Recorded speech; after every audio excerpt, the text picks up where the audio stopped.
സ്നേഹം നിറഞ്ഞ പ്രിയപ്പെട്ട വിദ്യാർത്ഥികളെ, HSM റേഞ്ച് തല സ്കോളർഷിപ്പ് ഫൈനൽ പരീക്ഷ ജനുവരി 11-ാം തീയതി നടക്കാനിരിക്കുകയാണ്. നിങ്ങളൊക്കെ അറിഞ്ഞിട്ടുണ്ടാകും.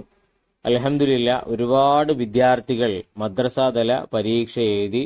അതിൽ നിന്ന് കുറഞ്ഞ വിദ്യാർത്ഥികളെ മാത്രമാണ് ഫൈനൽ പരീക്ഷയ്ക്ക് വേണ്ടി തിരഞ്ഞെടുത്തത്. ഈ ഒരു പരീക്ഷയ്ക്ക് വേണ്ടി തിരഞ്ഞെടുത്ത നമ്മുടെ ചാനലിലെ വീഡിയോസ് കാണുന്ന എല്ലാ വിദ്യാർത്ഥികൾക്കും പ്രത്യേകം അഭിനന്ദനങ്ങൾ അറിയിക്കുകയാണ്.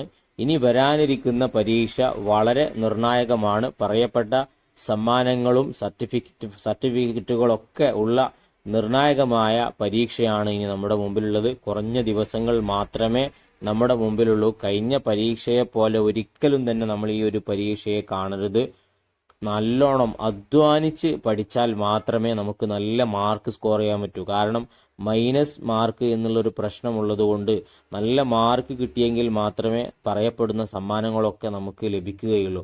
അതുകൊണ്ട് ഈ ഒരു പരീക്ഷയ്ക്ക് പ്രത്യേകമായും നമ്മൾ എന്തൊക്കെ കാര്യങ്ങൾ ശ്രദ്ധിക്കണം എന്ന വിഷയങ്ങൾ മാത്രം ഉൾപ്പെടുത്തിയ ഒരു വീഡിയോയാണ്. മുഴുവനായി തന്നെ നിങ്ങൾ കാണാൻ വേണ്ടി പ്രത്യേകം ശ്രദ്ധിക്കുക. ഇതുമായി ബന്ധപ്പെട്ട റേഞ്ച് തല പരീക്ഷയുമായി ബന്ധപ്പെട്ട ഒരുപാട് ക്ലാസ്സുകൾ നമ്മൾ ഈ ഒരു ചാനലിൽ അപ്ലോഡ് ചെയ്യും. നഷ്ടമാവാതിരിക്കാൻ വേണ്ടി സബ്സ്ക്രൈബ് ചെയ്തു ഉറപ്പുവരുത്തുക. ആദ്യമായി നമ്മൾ ശ്രദ്ധിക്കേണ്ടത് ഈ ഒരു പരീക്ഷയ്ക്ക് ഏതാണ് സിലബസ് എന്നുള്ളതാണ്. പഠിക്കാനുള്ളത് ഏതാണ്.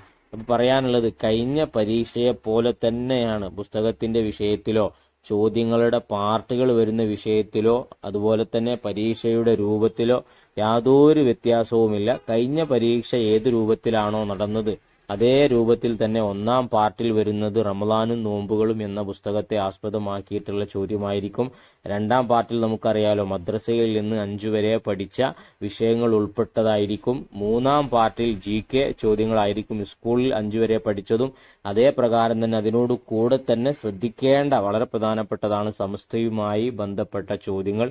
ഈ ഒരു രൂപത്തിലാണ് പരീക്ഷ വരുന്നത്. മാറ്റമില്ല. ചില വിദ്യാർത്ഥികളൊക്കെ ഇങ്ങനെ കമന്റിലൂടെ ചോദിച്ചിരുന്നു, ഏതു പുസ്തകമാണ് ഇനി പഠിക്കാനുള്ളത്, വേറെ ഏതെങ്കിലും പുസ്തകം ലഭിക്കുമോ? ഇല്ല, നിലവിൽ നിങ്ങൾക്ക് കഴിഞ്ഞ അതേ സിലബസിൽ തന്നെയാണ് പരീക്ഷ നടക്കുന്നത്.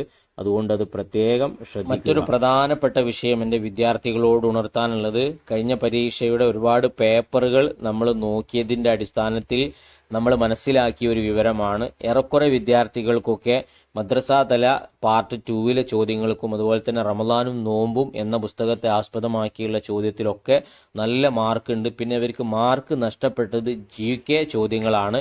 ജനറലായി സ്കൂൾ ഭാഗവുമായി ബന്ധപ്പെട്ട് ചോദിച്ചതും സമസ്തയുടെ ആ ഒരു പാർട്ടിൽ മൂന്നാം പാർട്ടിൽ വരുന്നതിലാണ് ഒരുപാട് വിദ്യാർത്ഥികൾക്ക് മാർക്ക് നഷ്ടപ്പെട്ടിട്ടുള്ളത്.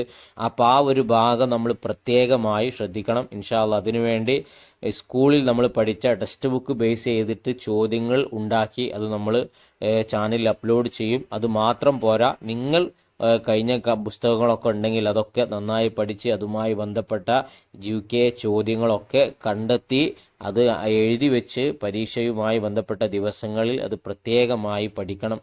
എങ്കിലേ നമുക്ക് നല്ല മാർക്ക് സ്കോർ ചെയ്യാൻ പറ്റൂ. ഈ GKയുടെ കാര്യം നമ്മൾ ഓരോരുത്തരും പ്രത്യേകം ശ്രദ്ധിക്കണം. ഇൻഷാ അല്ലാഹ് അതിൻ്റെ ക്ലാസ്സുകൾ നമ്മൾ പ്രത്യേകം അപ്ലോഡ് ചെയ്യും. കഴിഞ്ഞ ഒരുപാട് ക്ലാസ്സുകൾ അപ്ലോഡ് ചെയ്തിട്ടുണ്ട്. അതിൽ റമളാനും നോമ്പുകളുണ്ട്, മദ്രസയുമായി ബന്ധപ്പെട്ടതുണ്ട്, ചെറിയ GK ചോദ്യങ്ങളുണ്ട്. ഇതെല്ലാം കേട്ടുകൊണ്ട് വരും പരീക്ഷയ്ക്ക് കഴിഞ്ഞ പരീക്ഷയെക്കാളും കൂടുതൽ തയ്യാറെടുപ്പുകൾ നമ്മളെ ഭാഗത്തു നിന്നുണ്ടാവുക.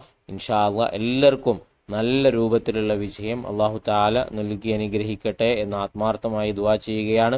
പരീക്ഷയുമായി ബന്ധപ്പെട്ട എന്ത് സംശയങ്ങളുണ്ടെങ്കിലും നിങ്ങൾ കമന്റിലൂടെ ചോദിക്കുക. തീർച്ചയായും അതിനൊക്കെ മറുപടി ലഭിക്കുന്നതാണ്.